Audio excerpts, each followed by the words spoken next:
In a video he posted to his own public social media, a man looked into the camera and said, "All bitches belong to me, and I will have my way with you as I see fit. If anyone disrespects me, I will send your soul into the abyss." The video stayed online for years. His followers debated him in the comments. Journalists wrote about him. The Associated Press interviewed him in 2020. He told them, on the record, that being called a cult leader was, in his words, kind of cool. 2 years passed between that interview and the afternoon a woman in Decatur, Georgia walked into a police response with screenshots from her phone. Eligio Bishop, online name NatureBoy, had been operating a group called Carbon Nation in plain sight, with tens of thousands of followers across Instagram and YouTube, while the video that would, eventually, convict him of rape sat undisturbed on the public internet. It would take that woman, on that afternoon in March 2022, to make any of it count. Bishop had been telling that story for years. He had not been hiding it. In December 2015, he posted a 14-minute YouTube video from a small bedroom. He was 33. The title was NatureBoy: How I Live and Why. The audience was small. He kept posting. By 2016, he had begun gathering followers, first online, then in person. The group had a different name in those days. It was called Melanation. By 2017, his story had gone international. The Canadian Broadcasting Corporation reported on the recruitment of a 21-year-old from Newfoundland named Kayla Reed, whose family had begun pleading publicly for her return. Bishop spoke to a CBC reporter from a vehicle in Costa Rica. He confirmed Reed was with the group. He framed the public concern as a misreading of an interracial relationship. The same month, Costa Rica expelled the group. He continued posting through the move. Reed's family in Canada kept asking. The story moved with him between platforms and across borders. By 2020, the group had been ejected from country after country and had attempted to settle in Hawaii. They were arrested for breaking the state's pandemic quarantine. 21 of them were jailed. Bishop pleaded no contest, was released, and gave the Associated Press an interview from California while waiting for his followers to be released and join him. The AP correspondent asked him about being called a cult leader. The first time I heard that, he said, "I thought it was kinda cool. Me? A black man? A cult leader? I'm from the hood."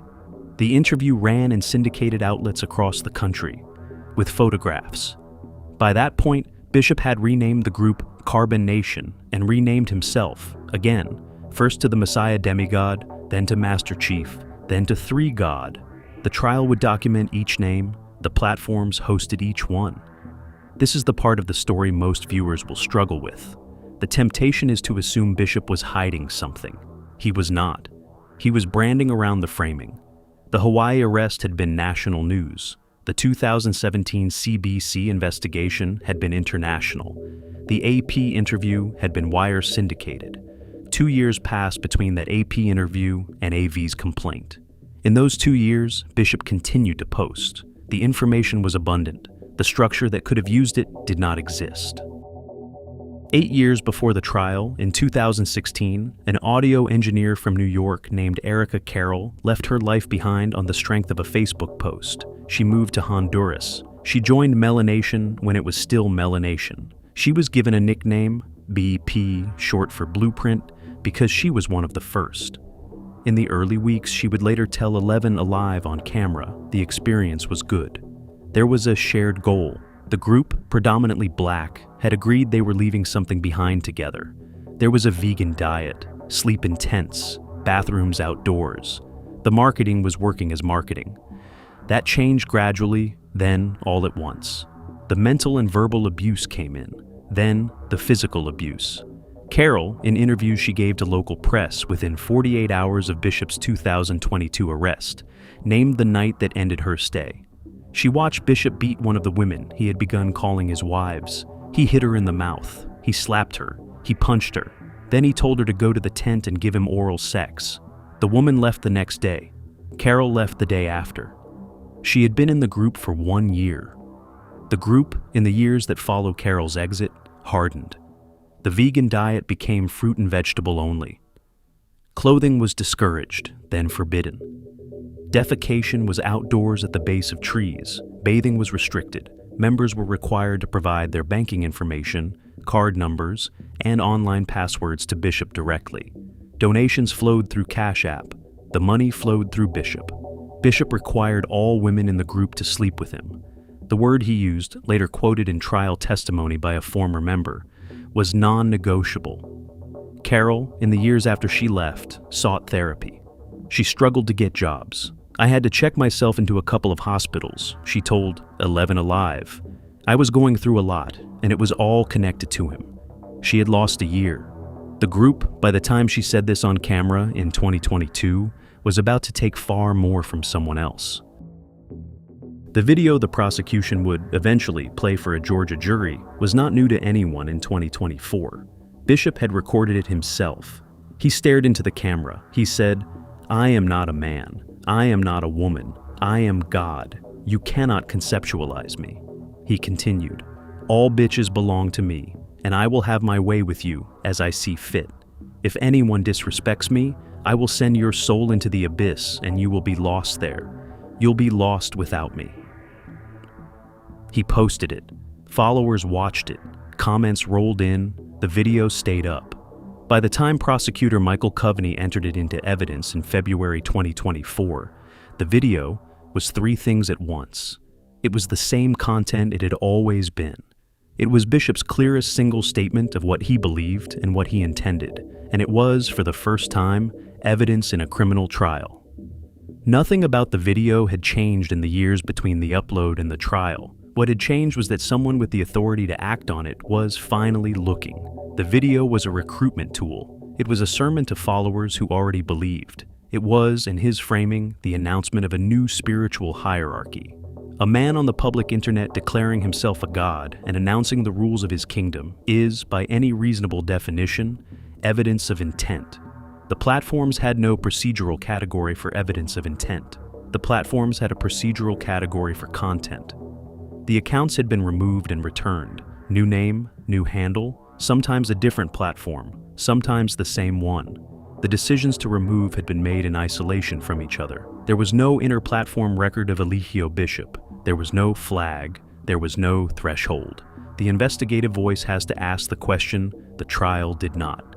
Comments section, recommended next, search results, syndicated wire copy. At what point in any of that was Bishop's behavior supposed to trigger a response?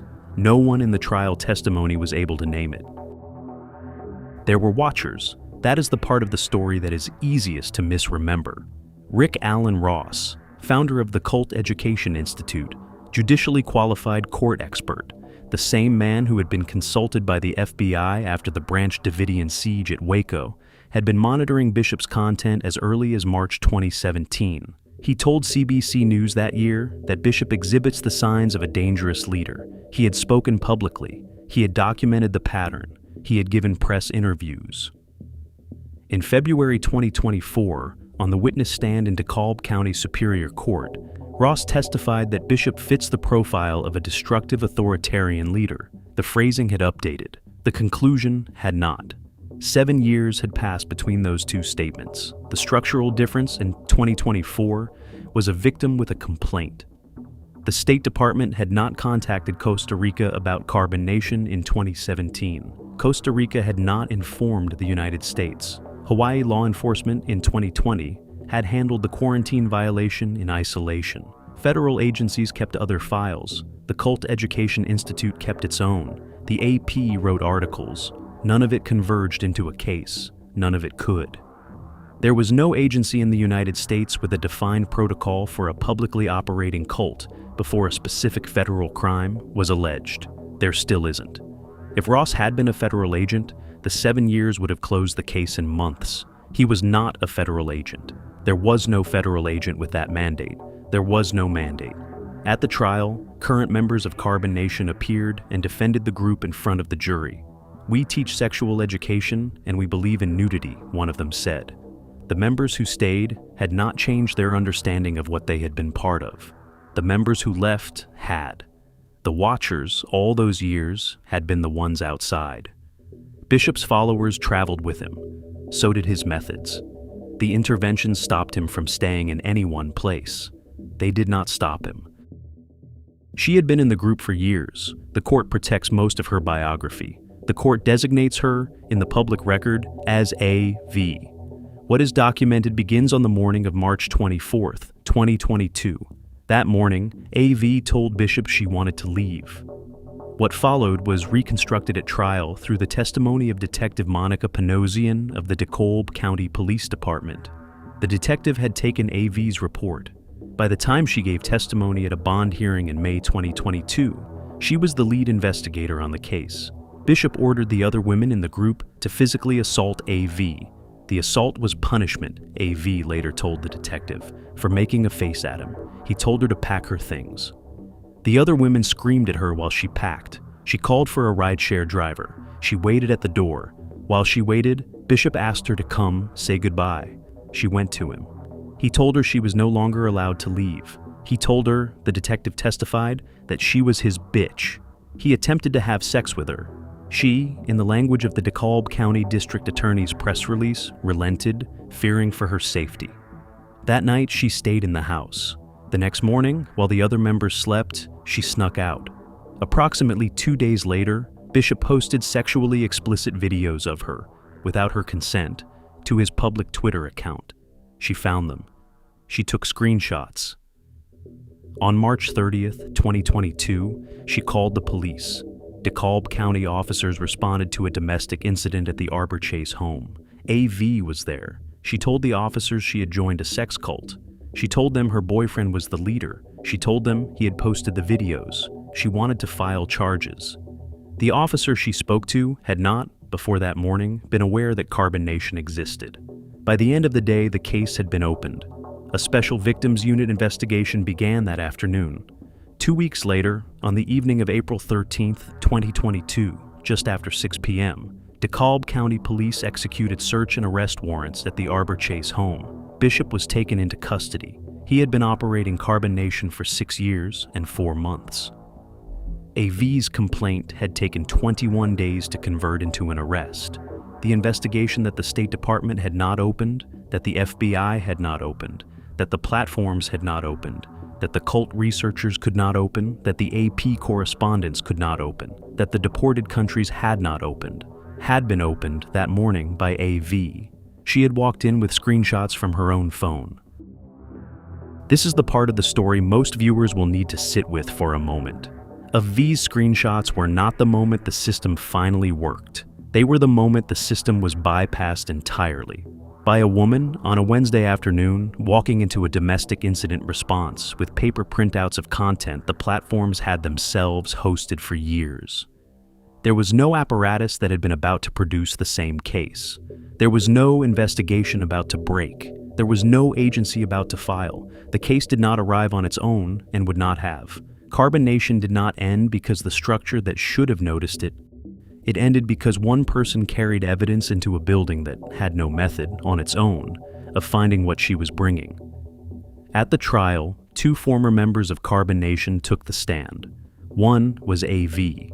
The other was a man named Courtney Townsend, who had joined Bishop's group when it was based at a compound in Mexico. The trip to paradise, he testified, had soon changed. The option, when someone disagreed with Bishop, was to leave or agree. Townsend had left. He had not, on his own, walked into a police station. A.V. had. The difference between 2 former members was the difference between a finished trial and no trial at all. The structure has not changed since. The platforms still host the same kind of content. The federal agencies still have no mandate. The detection criteria for what Bishop did have not been written because what Bishop did was not a single crime. It was the operation of a system that operated openly in plain text in the language of belief. The trial closed the case. It did not close the gap. The trial opened in February 2024. Bishop had been held without bond for nearly 2 years. The prosecution played the videos he had posted himself, the on-camera declaration of ownership, and the 3 sexually explicit clips that became counts of prohibition on nude or sexually explicit electronic transmissions. The jury was given the same content the platforms had hosted, in the same format. Bishop's defense, by attorney Robert Booker, argued the trial was a corrupt attack on his character, not on the charges.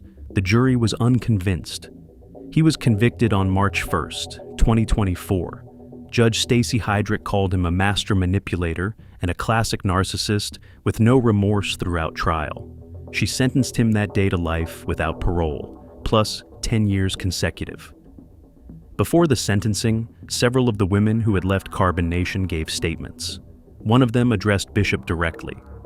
"Now you are a prisoner," she said, "like you prisoned us." Bishop laughed. He attended his sentencing by Zoom from a jail cell. When he was given a moment to address the court and was told to direct his comments to the judge, he looked into the camera and addressed the victims instead. "Are you happy?" he said. Then, "I forgive and I still love you. Kiss my girl for me." The microphone was muted before he could continue. He is currently incarcerated at Macon State Prison in Georgia. He was hospitalized in August of 2024 after a non-life-threatening prison fight. A V's real name does not appear in the public record. The court protected her from that. What the court could not erase is the fact that, on a single afternoon in March 2022, she walked into a response in Decatur, Georgia, with screenshots from her phone and asked the question that no one in 6 years of public visibility had been able to ask. She was the first to ask. The trial answered her. If you enjoy dark mysteries and forbidden history, subscribe to the Black Archive.